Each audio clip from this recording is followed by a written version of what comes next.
Студия Романа Пестерева представляет.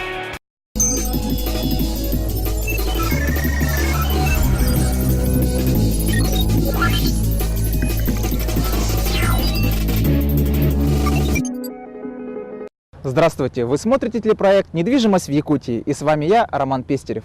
Каждый должен знать и помнить историю родного края. Именно поэтому мы возобновляем свою работу над сюжетами исторической рубрики «Старый город». И сегодня мы вам расскажем о церквях и храмах нашего города.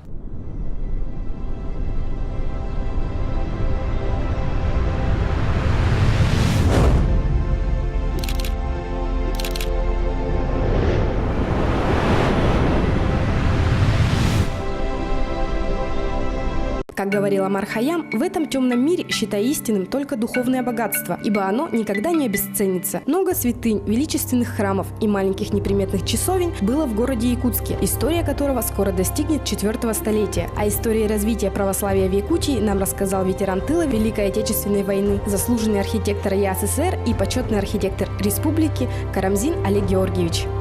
Они сразу не строились никогда, все постепенно. Эти церкви все строились не сразу, а постепенно осваивая нашу якутскую землю, и сами священники, и сами люди, которые этому подчинялись.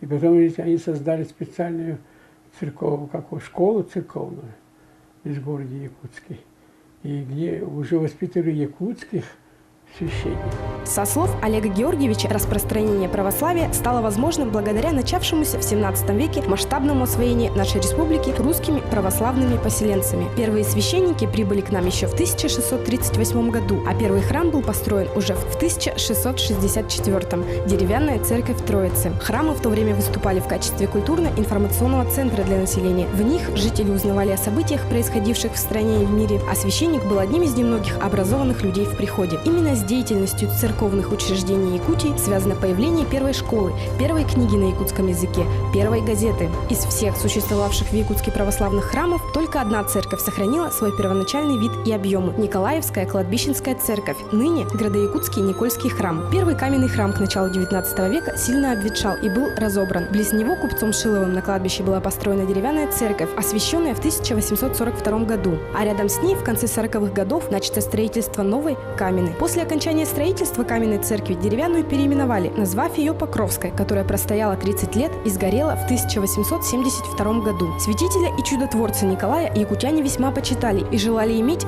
каменный великолепный храм в его честь. Построить храм изъявил желание купец второй гильдии Иван Яковлевич Шилов. Постройка Шиловым каменной трехпредельной церкви на кладбище была начата 9 мая 1847 года, и к 1851 году постройка церкви была окончена и приготовлена к освящению. Во вновь построенную церковь были перенесены из старой колокола, святое облачение, многие святые иконы.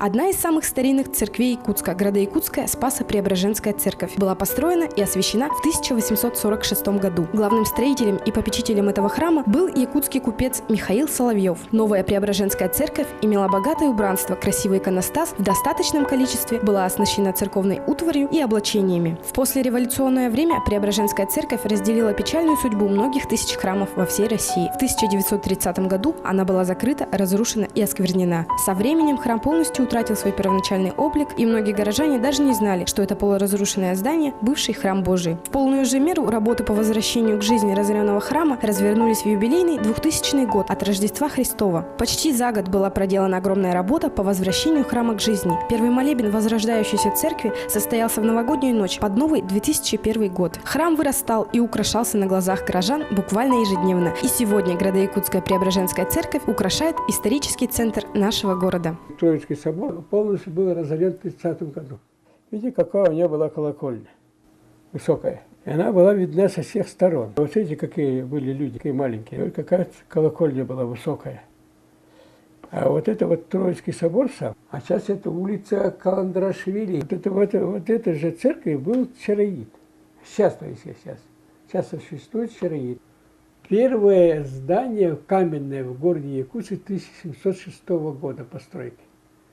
1706 года. Это даже раньше, чем Петербург заложен. В конце 70-х годов 20 века православная община Якутска с трудом нашла силы и средства, чтобы организовать постройку простой на вид деревянной церкви по улице имени адмирала Ушакова. Проект вновь возводимого храма был выполнен архимандритом Георгием Цвинтарным и его братом, инженером по образованию. Профессиональные архитекторы в проработке проекта и организации строительства не принимали участия. Деревянная церковь, построенная и освященная в 1980 году в честь святителя Николая Чудотворца, представляет приходской пример провинциальной архитектуры. Последовательно алтарь, храм, трапезную и колокольню. Ко времени возобновления жизни вновь образованной Якутской епархии Николаевская деревянная церковь была единственной действующей в Якутии. Так как храм расположен на болотистой местности, в теплое время года он постоянно находился в воде, в результате чего повредилось основание храма и возникла необходимость реконструкции алтарной части, а впоследствии и всего храма. После ремонта в 1998 году храм был переименован. Покровительство над сестрами приняла сама Царица Небесная. Но дни памяти святителя Николая сестры продолжают считать вторым храмовым праздником.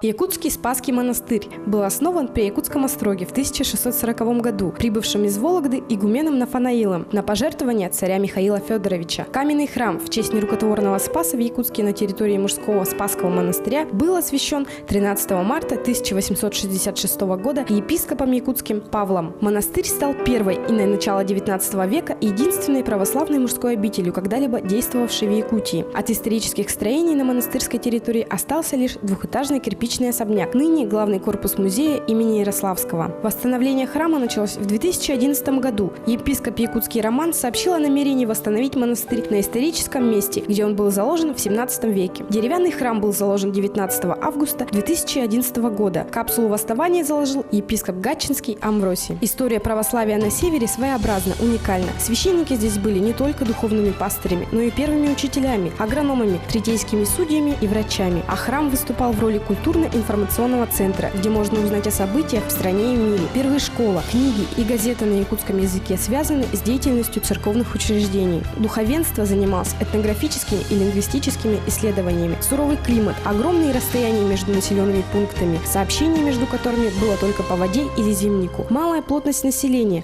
отдаленность от центра, влияние шаманизма, языковые особенности, ментальность северян – все это накладывало свой отпечаток на процесс христианизации края. Якутские священники были миссионерами, героическими людьми, которых не останавливал ни зной, ни 50-градусный мороз, ни опасность встречи с хищниками.